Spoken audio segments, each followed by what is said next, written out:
Đây là một chiếc flycam rất là mới và đúng như là ước mơ post ở trên trang cá nhân. Mình mong muốn nó về với đội của mình thì giờ đã bổ sung vào trong đội media một chú flycam để có thể quay được những cái thước quay. Đây là chiếc flycam thế hệ 3 rất là mới của hãng DJI. Ở đây là chú Cine, phiên bản Cine mới nhất của, và sẽ xem là bóc hộp xem là trong nó có gì. Trước hết là chúng ta thấy rằng là rất là đẹp đúng không? Bao bì rất đẹp, bao bì rất cẩn thận, rất đẹp. Bao bì chắc là mình bóc luôn cái bao bì này đi.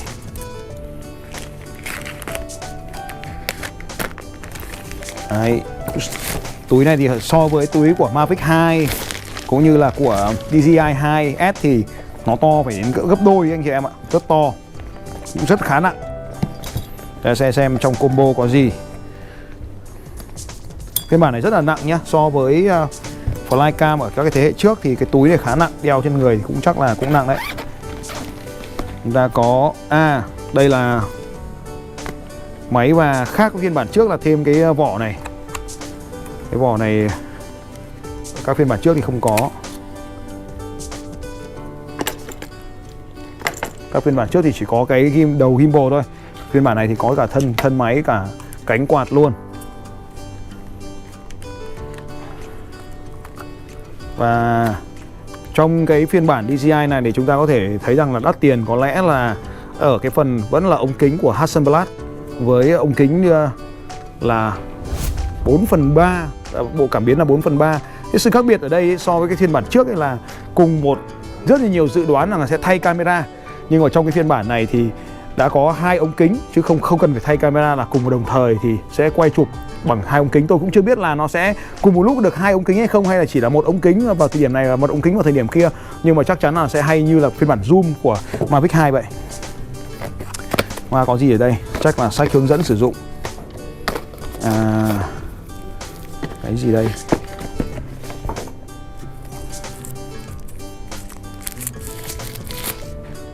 Cái theo hướng dẫn thì rất là nhiều filter ND, tức là những bộ ống kính thì tôi đoán đây là ND, đúng như dự đoán. Đây là ND. Chúng ta có từ ND 128, từ 64, 128, 256 và 512. Khác với các phiên bản Mavic 3, phiên bản này là có tới 8 cái ND khác nhau, 8 cái filter khác nhau. Chúng ta có ND 4, 8, 16, 32.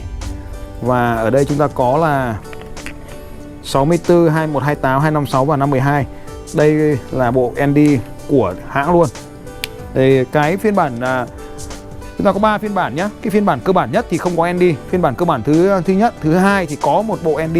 Và phiên bản cao cấp nhất này thì có cả 2 bộ ND đây, 8 cái filter khác nhau. Chỉ có bộ combo này thì mới có cái dock sạc này thôi. Đây là dock sạc 3 pin, thì chỉ có bộ combo này thì mới có dock sạc 3 pin. Và đây có lẽ là một cái điều thú vị nhất là cáp 10T. Các bạn có thể xem ở đâu một số cái review rồi thì chúng ta có cái cáp 10T. Cái USB Type-C này cũng là một cái chuẩn kết nối hiện nay được cho là kết nối nhanh nhất trong các cái kết nối. Thì chỉ có cái Type-C, và cái con khác biệt này ấy, bạn thấy rằng nó đắt tiền rất là nhiều, nhưng nó chỉ có một cái khác biệt rất cơ bản thôi, là trong cái thân máy này nó có một cái thẻ trong cái ổ cứng SSD là 1T. Còn các cái máy khác thì sẽ dùng thẻ nhớ, còn trong cái thân máy này thì sẽ có một cái T. Tôi cũng đã nghĩ đến cái lúc nào đấy mà mình bị rơi máy bay mà thì chắc là tiếc lắm đây. Còn các con Mavic khác thì có thể rơi được, chứ con này mà rơi thì cũng đáng kể đấy. Rồi chúng ta sẽ có cái tay cầm. So với tay cầm của phiên bản trước thì cũng không có gì khác biệt nhiều. Chúng ta cũng có thể thấy là các cái chân nối nó rất là nhỏ nhắn, giống như trong cái phiên bản của Mavic Air. Cái chân nối này thì rất là nhỏ.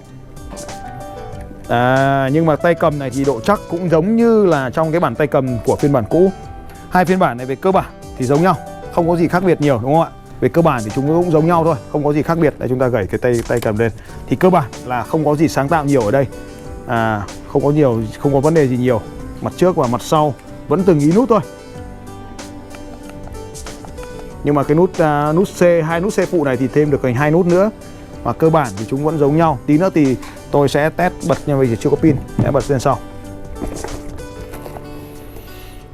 Cục sạc pin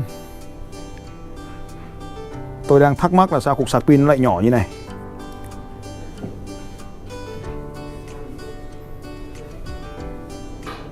Nếu mà như tôi hiểu thì cục sạc pin này chỉ để dùng sạc điều khiển thôi. Không có lẽ là nó lại sạc cả cục này. Cái cục đế đóc sạc này là đóc sạc qua Type-C các anh chị ạ. Khác với các phiên bản trước ấy là chúng ta có cục sạc rời, rất là khó kiếm. Thì ở trong cái phiên bản này là chúng ta có cái cục sạc ở đây là 240V 2A, dòng 2A và có dòng 9V 5A.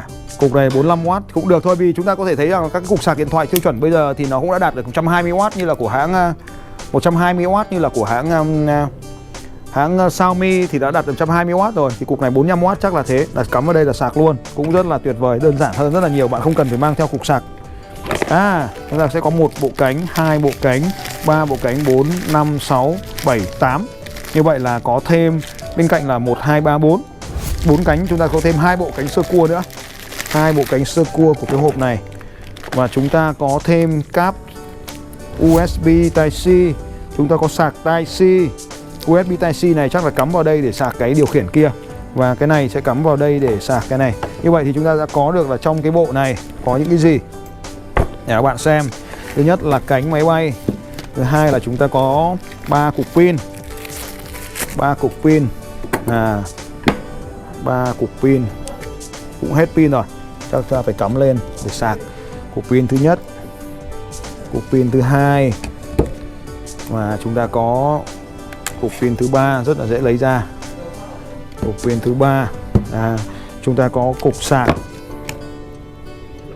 theo chuẩn Type-C, rất là dễ dùng đúng không anh chị em?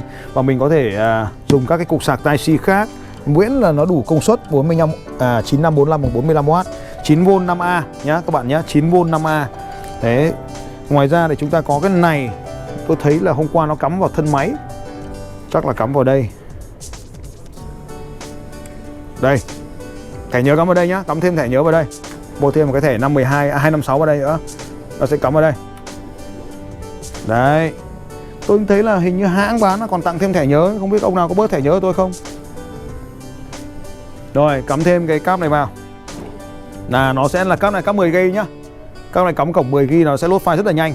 Trước chúng ta load file rất là lâu đúng không ạ? Thì hôm nay là load file qua đây, các cáp này. Chúng ta có thêm một cái cục chúng ta có thêm 8 cái kính, chúng ta thêm cái vỏ đựng máy, 8 cái kính. Rồi ta sẽ khóa cái máy này lại để cho anh em xem nó gọn gàng như nào. Khác với cái phiên bản cũ thì là chúng ta sẽ thấy thân máy thì so với phiên bản Mavic 2 thì hình như có vẻ nhẹ hơn. Lấy cái Mavic 2 đây xem so sánh kích thước xem có khác biệt nhiều không nào. Mavic 2 Pro, chúng ta sẽ để một cái Mavic 2 Pro đây nhá. Đây chúng ta xem con chú Mavic 2 Pro này thì đây là con S, con Mavic 2. Đây là Mavic S nhá. Đây anh em sẽ thấy một con S đây. Con Pro thì con Mavic 2 thì sẽ tính sau. Đây là Mavic S. Cái túi nó đây. Túi của Mavic bé này, to này. Đây các anh chị em nhìn này, hai con túi này khác nhau đúng không? Bé hơn hẳn. Đây. Thân máy thì về cơ bản cũng giống nhau, chúng ta có cảm biến trên độc lập này, có 2 cảm biến trên này. Cái này thì là cảm biến chéo, cảm biến trước và trái phải bằng cảm biến này luôn. Vẫn có cảm biến dưới và có hệ thống đèn ở đây, có 2 cảm biến dưới. Cảm biến hạ cánh dưới chắc là trông như camera ấy. Cảm biến dưới trông như camera, có lẽ là nó sẽ chụp ảnh để nó ghi nhớ vị trí. Tôi đọc trong tài liệu thấy rằng là hình như là nó ghi nhớ cái chế độ home return ấy, chế độ quay về nhà nó có cái chế độ ghi nhớ. Ngay cả khi mất GPS nó vẫn bay về nhà được. Nó quay trở lại địa điểm phát sóng được, quay điểm lại điểm ban đầu. Chúng ta sẽ có tất cả ở đây. Đây, tất cả những gì chúng ta có ở trong phiên bản Cine. Còn đây còn có 2 cái tay phụ này nữa. Nhớ cất cái này nhá, không là có 2 cái tay phụ này nữa. 4 cái kính. Và đây là tất cả những gì chúng ta có ở trong cái hộp Mavic 2, Mavic 3 Cine này. Đây có lẽ là con mới nhất tại Việt Nam vào thời điểm hiện tại. Cảm ơn các bạn và chúng ta sẽ có cái bài trình bày bay sau khi mà tôi được ra thực địa. Cảm ơn các bạn.